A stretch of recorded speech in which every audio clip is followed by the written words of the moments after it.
Israel's military chief has vowed during a visit to South Lebanon to strike Hezbollah targets north of the Litani River beyond the so-called Yellow Line. Lieutenant General Eyal Zamir said any threat anywhere against our communities or our forces, including beyond the Yellow Line, will be eliminated.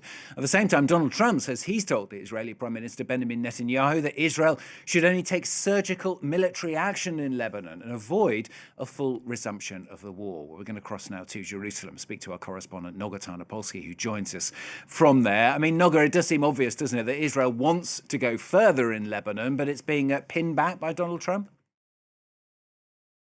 To a certain extent, although we really can't say that there's any extant ceasefire in southern Lebanon or even in northern Israel at this point. The ceasefire exists to protect Beirut and to protect Israel from massive, unrestrained barrages of missiles.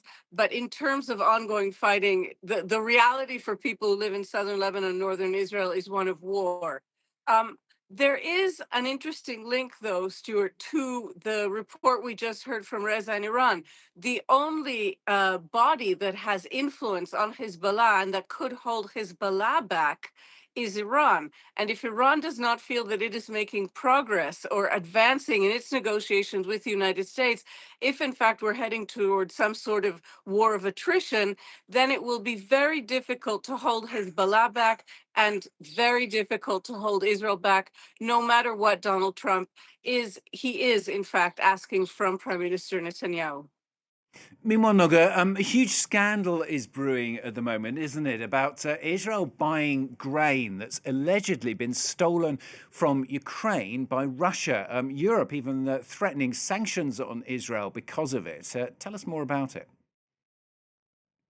That's right. I can actually give you some breaking news, which is that the scandal has exploded so quickly that the company, the Israeli wheat importer that ordered this stolen wheat, there's no question that it is stolen Ukrainian wheat. The Russians simply claim that it was taken legitimately from land that they have captured from Ukraine.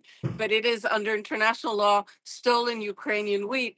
That company is now refusing to take possession of the wheat in the massive ship that has brought it to Israel. So we're beginning to see at least this Israeli firm respond to the possible repercussions of what clearly seem to be European sanctions on the way. Israel has had a very curious attitude towards Ukraine in the last 4 years since the start of the war, maintaining a sort of neutrality and an open friendship with Vladimir Putin. Since Trump came back to office, Prime Minister Netanyahu has really not hidden a sort of wink or proclivity for Russia.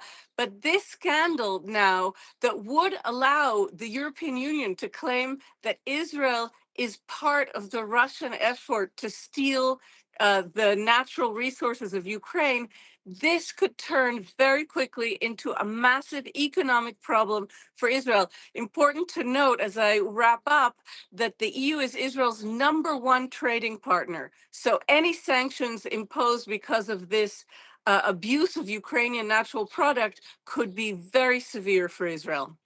Noga, thanks so much. Noga Tarnopolsky, our correspondent, talking to us live there from Jerusalem.